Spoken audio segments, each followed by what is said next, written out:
Hello दोस्तों, नमस्कार। तो हमारी आज की कहानी है रावण का वो कौन सा सच था जो हम सभी से छुपाया गया। तो चलिए जानते हैं इस कहानी में हम इसके बारे में। रावण, दुनिया में इस नाम का दूसरा कोई व्यक्ति नहीं है। राम तो बहुत मिल जाएंगे लेकिन रावण नहीं। रावण तो सिर्फ रावण है, राजाधिराज लंकापति महाराज रावण को दशानन भी कहते हैं कि रावण लंका का तमिल राजा था। रावण ने कुशल राजनीतिक, सेनापति और वास्तुकला का मर्मज्ञ होने के साथ साथ ब्रह्मज्ञानी तथा बहु विद्याओं का जानकार था।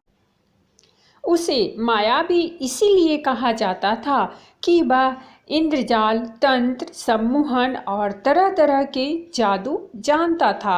उसके पास एक ऐसा विमान था जो अन्य किसी के पास नहीं था। इस सभी के कारण सभी उससे भयभीत रहते थे। नंबर 1, क्या रावण के 10 सिर थे? कहते हैं रावण के 10 सिर थे। क्या सचमुच यह सही है? कुछ विद्वान मानते हैं कि रावण के 10 सिर नहीं थे, किंतु वह 10 सिर होने का भ्रम पैदा कर देता था। इसी कारण लोग उसे दशानन भी कहते थे। कुछ विद्वानों के अनुसार रावण 6 दर्शन और चारों वेद का ज्ञाता था, इसीलिए उसे 10 कंठी भी कहा जाता था। 10 कंठी कहे जाने के कारण प्रचलन में उसके 10 सिर मान लिए गए।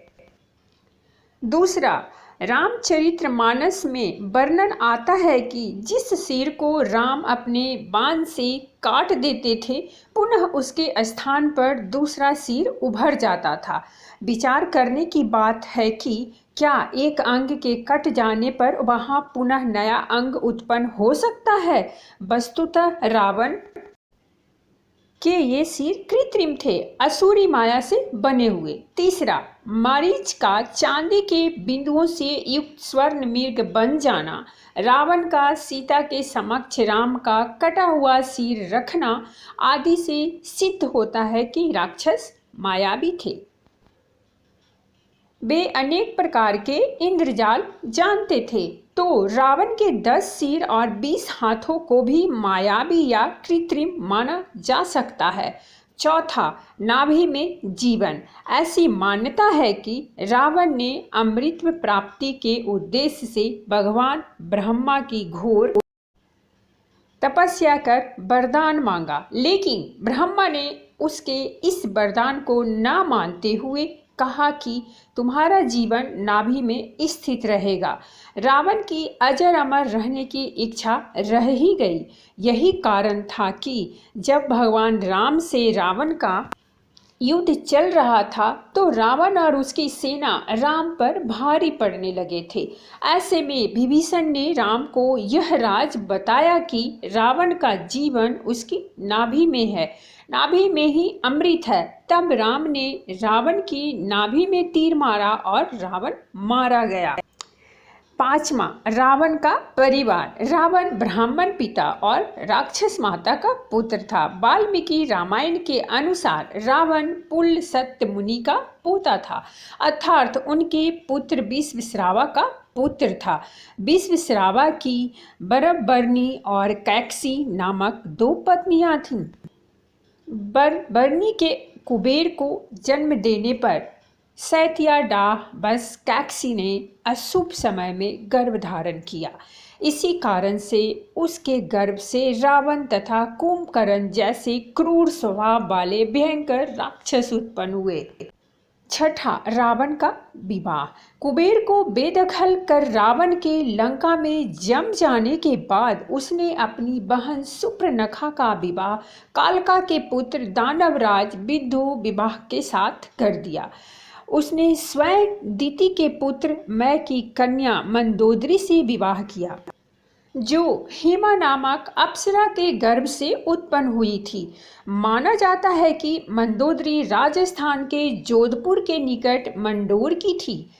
सातवां, रावण का राज्य विस्तार। रावण ने सुम्बा और बाली द्वीप को जीतकर अपने शासन का विस्तार करते हुए अंगद्वीप, मलयद्वीप, वराहद्वीप, शंखद्वीप, कुशद्वीप, युवद्वीप और आद्रालय पर विजय प्राप्त की थी। इसके बाद रावण ने लंका को अपना लक्ष्य बनाया। लंका पर कुबेर का राज्य था। आज के युग के अनुसार रावण का राज्य विस्तार इंडोनेशिया, मलेशिया, बर्मा, दक्षिण भारत के कुछ राज्य और श्रीलंका पर रावण का राज था। 8वां पुष्पक विमान। पुष्पक विमान का प्रारूप एवं निर्माण विधि महर्षि अंगिरा ने बनाई थी और इसका निर्माण, डिजाइन और कार्य क्षमता को भगवान विश्वकर्मा ने निर्मित किया था। इस अद्भुत रचना के कारण ही वे शिल्पी कहलाए। पुष्पक विमान की विशेषता। पुष्पक विमान की यह विशेषता थी कि वह छोटा या बड़ा किया जा सकता था।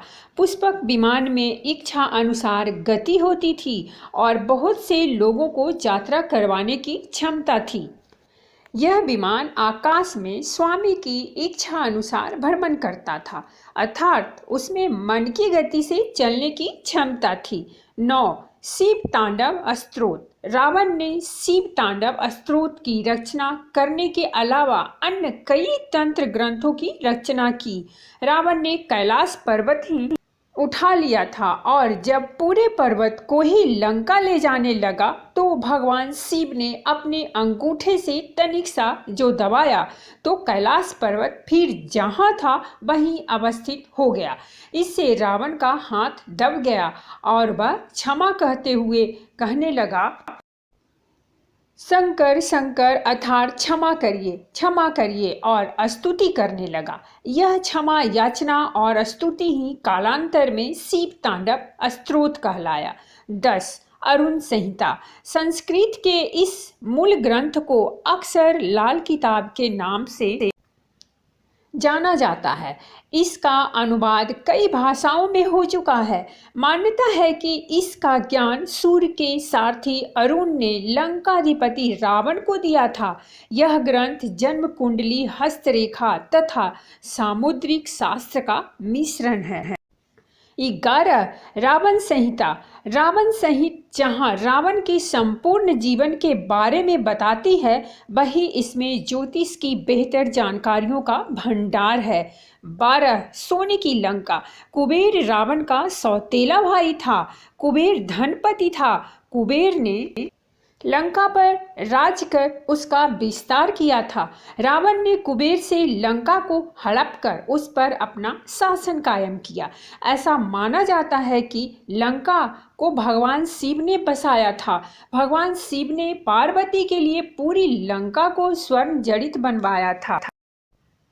13. रावण की विनम्रता। राम ने जब रामेश्वरम में शिवलिंग की स्थापना की थी तब विद्वान पंडित की आवश्यकता थी। रावण ने इस आमंत्रण को स्वीकारा था। दूसरी ओर राम रावण के युद्ध के दौरान रावण ने लंका के खयात आयुर्वेदाचार्य सुसेन द्वारा अनुमति मांगे जाने पर घायल लक्ष्मण की चिकित्सा करने की अनुमति सहर्ष प्रदान की थी। इस तरह रावण की विनम्रता और अच्छाई के किस्से भी कई हैं। रावण ने 2 वर्ष सीता को अपने पास बंधक बनाकर रखा था, लेकिन उसने भूलवश भी सीता को छुआ तक नहीं था। हालांकि इसके पीछे उसकी प्रतिज्ञा थी।